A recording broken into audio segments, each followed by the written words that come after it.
Yo, what is going on, everyone? Welcome back to another BestBall Mania 5 draft. Starting the video a little late, was having a little technical issue. But, you know, still in the second round. Things are very early here.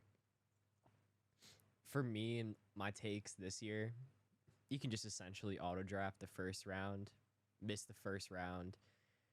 Even missing the second round wouldn't be that big of a deal to me, just going off of ADP rankings. Like, the real building of your team starts in rounds 3 after.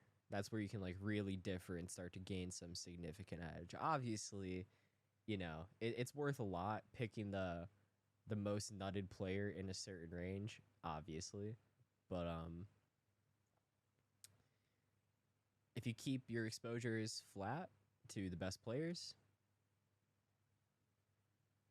it's good to me. It's how I do it. It's how I want to do it. It's how I'm going to do it. We are hoping to get Nico Collins and Jalen Waddle. I think that's who. I mean, Diggs Jalen Waddle is like still a play. That's still a play. I don't know though.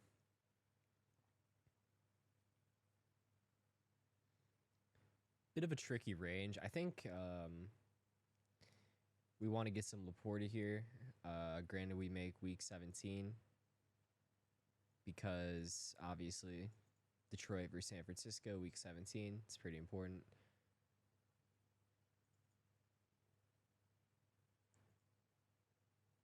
Waddle or Diggs, gun to my head, I really don't know. Waddle has correlation with CMC in week 16. I think that's the route we'll go. My big correlation guy.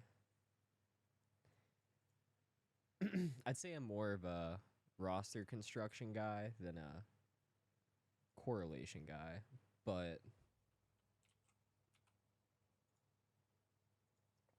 there are definitely some edges that you can be recognized by being a correlation person.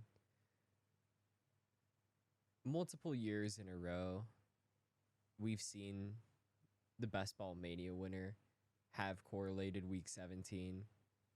It's not a coincidence, and everyone's trying to get cute now with, oh, what if, and it's like, dude, we've actually solved it. We have solved the format in terms of early wide receiver, a combination of 5 quarterbacks / tight ends, even though you can get it done with other combinations. I'm just saying, like, the GTO for best ball, 5 wide receivers before 7, 5 combination of quarterbacks and tight ends, and stacking week 17. That is just all the game theory that you need for trying to win these formats on Underdog, where you have to get through pods once you make the playoffs.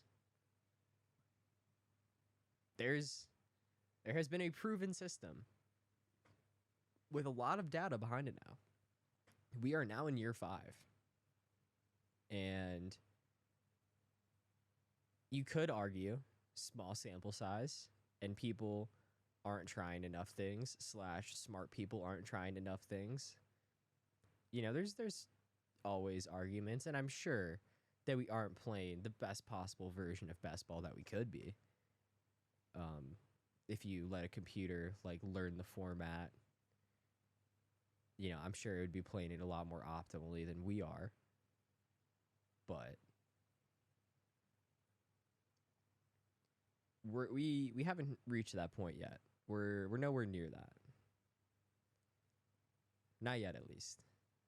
Not for this foreseeable future. We're still in the spot where, when you join a lobby, like 3 to 4 people still don't really know what's going on. So, that's just on the scale of like where we are. Pacheco and Worthy are both pieces I'm down to be in on.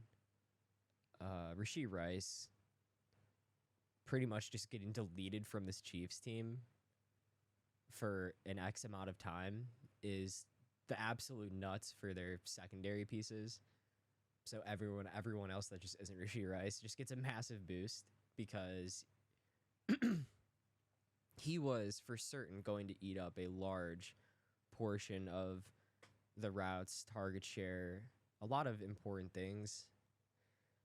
But we're on the clock now. So talking about our pick, we are 100% going with Amari Cooper. We have the Jalen Waddle Week 17 with Amari Cooper. We need a receiver. It makes the most sense. He's the last one in this tier. I mean, like it makes the most sense. He's the best possible pick here. And then once we go Amari Cooper, I still think it's Xavier Worthy. It's like I think we go Xavier Worthy. The other play here was going Worthy plus Mahomes and just saying no Amari Cooper and then just taking the premium Mahomes Worthy if you can think, that can return. If we do that, we can only get a max of 4 receivers.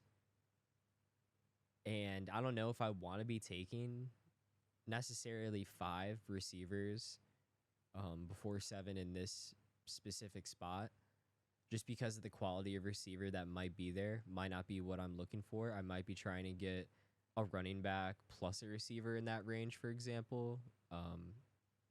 There's even the scenarios where I don't take a receiver in that range. So me going 2 receivers here is pretty paramount, I think, to the team's roster construction because I went with 2 detours in my first 3 rounds. And if we're going to be applying GTO, potentially finding a best way to play this format, implying that 5 receivers is the best possible way before 7. Us taking 2 detours in the first 3 rounds kind of locks us in a sense of what we're going to be doing / trying to do in the upcoming rounds. Even if we have, like, for example, a massive draft value that fell at a different position, literally any position that's not receiver, it's still hard to not take receiver there just because of knowing how paramount it is to your team to get for advance rate, for spike week value. Like, it makes sense. You score 3 receivers and you can have 1 flex position, which is not quarterback, and one of running back through tight end, receivers being the ones, like, it's either a receiver or a running back that's usually putting up that flex spot, right? Let's be real. And if you start 3 receivers, you just want more receivers. Like, if you were starting 3 running backs, obviously you're going to have more running backs. It's the same thing with receiver, but I feel like our brains are just kind of, like mine included, wired to thinking sometimes that, like, you can detour a little bit on receiver and, like, thinking it's not as bad to stray away from the GTO way of playing things. But it really is.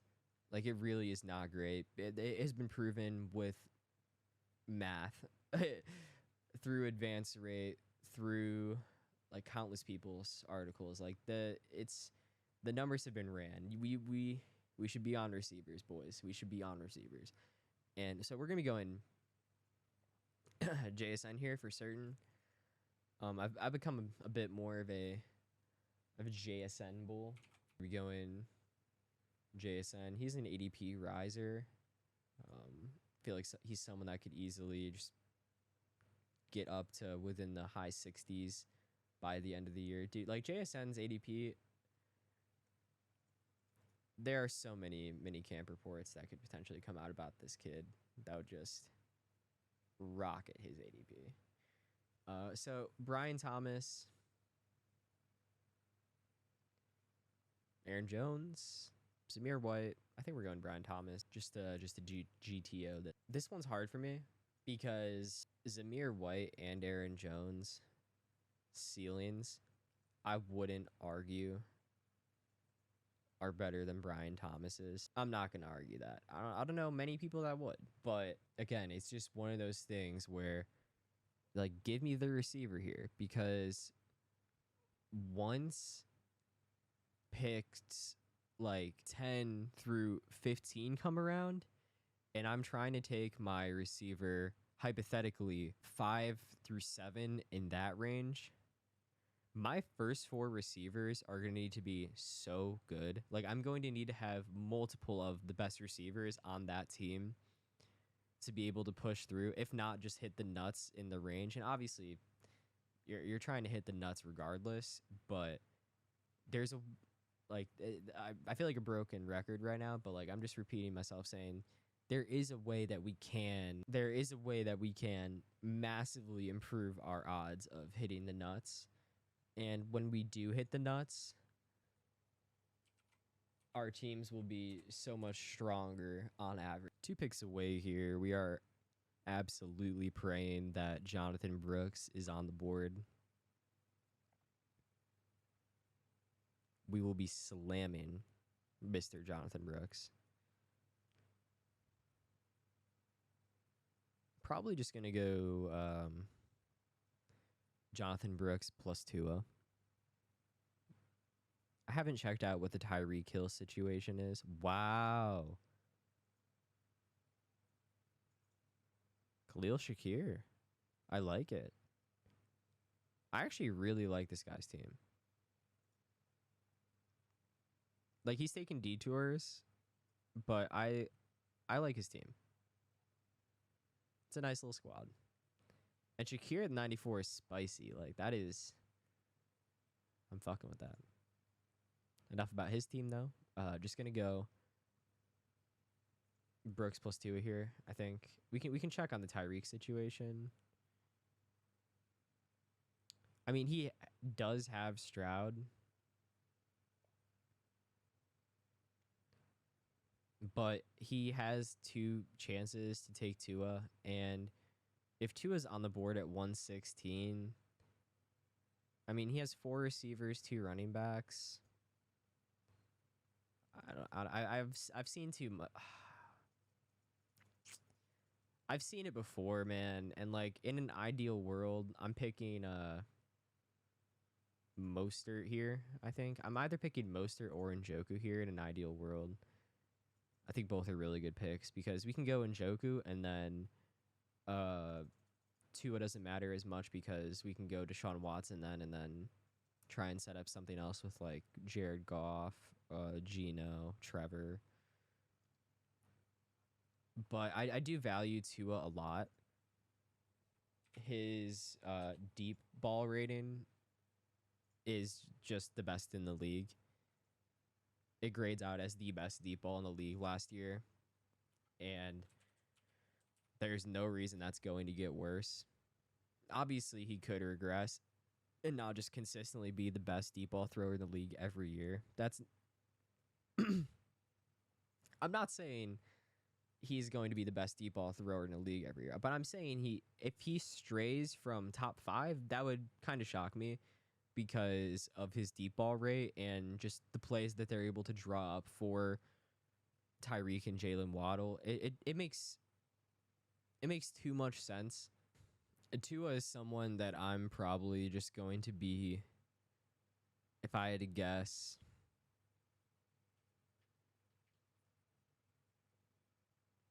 specifically in BestBall Mania, like at least like 16% Tua, and that's on the really, really considerate light side. Like, there's a world where I get up to a peak of 25%, and then I don't want to end with 25%. I do think that's overweight, specifically for a tournament like BestBall Mania. I mean, you can have those stances, but with okay, I need to get into a stance here because that may be confusing. Because if you had 25% Tua, if you build if the way you build your teams, that wouldn't be as detrimental if you had some 3 QB Tua. I'm not going to have any 3 QB Tua, and I'm really not going to have much 3 QB. There's going to be very few teams where I have 3 QB. I think very seldomly 3 QB makes sense, and I do most of the time think that you should be going an extra roster spot anywhere through running back, through tight end, wherever, because there's always a position when you click that third quarterback where you're like, damn, I am kind of lacking in X position. There's always like every single team, like every single team that I see posted on Twitter that has 3 QB, it's like, man, that should just be an extra roster spot. Like, I understand why we're doing it. I get it. We're going the triple correlation. We're going the ping pong. There's a lot of good arguments for it, but I'm just of the opinion that the arguments against it and for the extra roster spot are just better. Because in the world where we both make it to week 17 and we're trying to win the tournament, right? Because, all right, let's foot off the gas for a second. Let's take some Devin Singletary here. It's great that he's still on the board. Doesn't really make sense, to be honest. And then we can go one of Trevor Lawrence, Jared Goff here. I mean, it's hard. Like, gun to my head, who puts up more PPR points? It's like, I mean, you could guarantee that it's Sam Laporta, but who has more? It's still probably Sam Laporta. Sam Laporta's kind of a dog, man. Like, I'm just going Jared Goff here, right? But like, Trevor matters. Like, Trevor's rushing upside matters. Dude, this is tough. It needs to be one of them. Dude, I don't fucking know. I'm going Jared. This is blowing my mind, but I'm going Jared. I'm going Jared Goff. Fuck it. We're going Jared Goff, boys. We're going Jared Goff. Like, we can do the 1-to-1s of Jared Goff versus Trevor now as to like why I picked Jared Goff and gave him the edge over Trevor here. So the best player on this team is Christian McCaffrey, hands down. Like, no one's arguing that. If I can have a healthy Christian McCaffrey, hypothetically, week 17, it's kind of awesome. You're pretty pissed if you don't have healthy Christian McCaffrey in week 17, if you make it to week 17 and he's healthy, right? Right. So the game environment against the Lions, I expect to be high-paced for sure. And if I'm, like, taking Sam Laporta at the 2-3 turn with Christian McCaffrey, I am betting on that game to be very influential for me winning the tournament. You got to understand that. When you make your first... if you correlate your first couple picks, if your correlation lies in the first, 1 through 5 rounds, you're betting on that week 17 likely to be very, very good for you in those correlated pieces.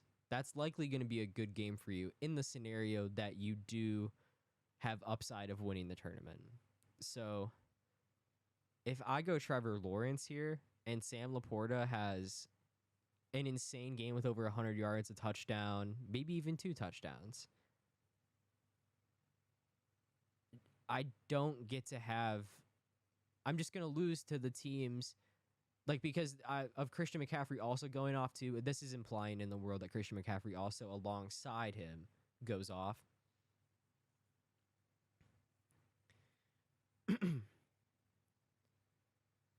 I don't get those touchdowns. I now don't get those touchdowns. And if that was the game that you needed to have, there's most likely going to be someone that also made it there that has those pieces together. So, you feel me? And the other side of it is, I'm not correlated at all week 17 wise for Brian Thomas and Trevor. Just not at all. Brian Thomas is the lone piece on this team that's like not really lined up with anything, to be honest. Him and JSN. But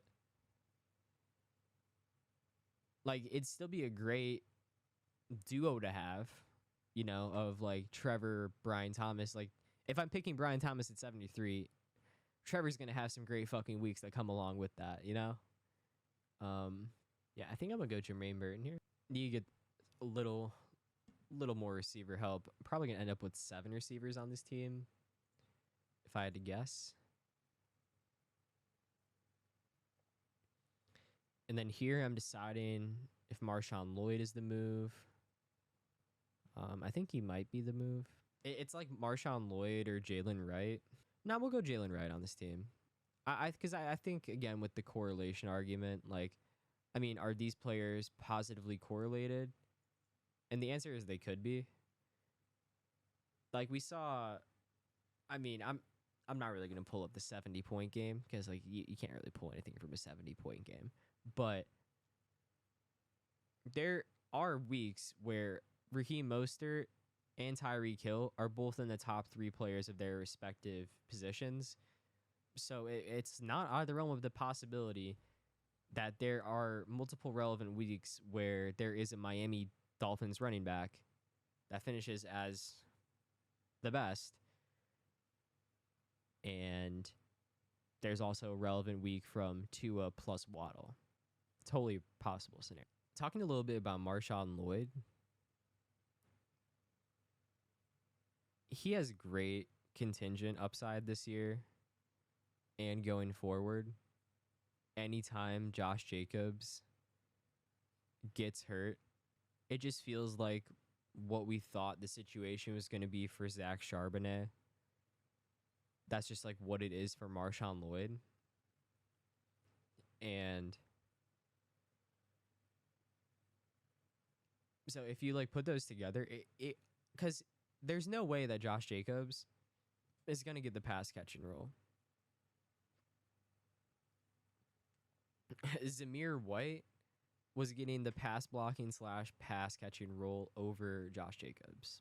There's no way that Marshawn Lloyd, a great receiving back and great pass blocking back, is going to not have the third down role. Like they almost certainly drafted him for that role because they got rid of Aaron Jones and they're like, okay, well, we can get rid of Aaron Jones and bring in the Moneyball version of Aaron Jones because Marshawn Lloyd honestly is incredible. And he's definitely going to have the third down work, the pass catching work. And when Josh Jacobs goes down, he's going to be the one there. And he might be able to handle an Aaron Jones level workload as the one. Totally possible. But in this scenario where Josh Jacobs doesn't go down, it's just the third down work. And really, who knows how relevant that's going to be because he's not getting the goal line work most likely ever because Josh Jacobs, like, that is why they paid him so much money. He is going to be a force scoring inside, and I think they brought in Josh Jacobs to not do the tush push. Like, they weren't fans of the tush push last year, and Josh Jacobs is Josh Jacobs. So I would imagine that it's just going to be a lot of touchdowns for that man, not many carries for anyone else inside the 5, if I had to guess. So, I mean, we're definitely taking Johnny Smith. As for our other pick, man, not really sure. Not really sure. I'm a bit of an Audric slappy, I'm not going to lie. Having the option to get Isaac on that team versus a third tight end, it just doesn't feel like a decision that I should be really thinking too much about. Like, it really just feels like I should be taking Isaac every time there over like a Theo Johnson, a Cade Stover. Tucker Kraft isn't really the same argument, but he was off the board. So as the last pick, when tight end is really bleak there, and I can directly handcuff CMC, which I was honestly considering doing with my 6th RB pick, but I pushed it. I let it go. If I didn't end up getting Isaac this draft, it was going to be whatever. But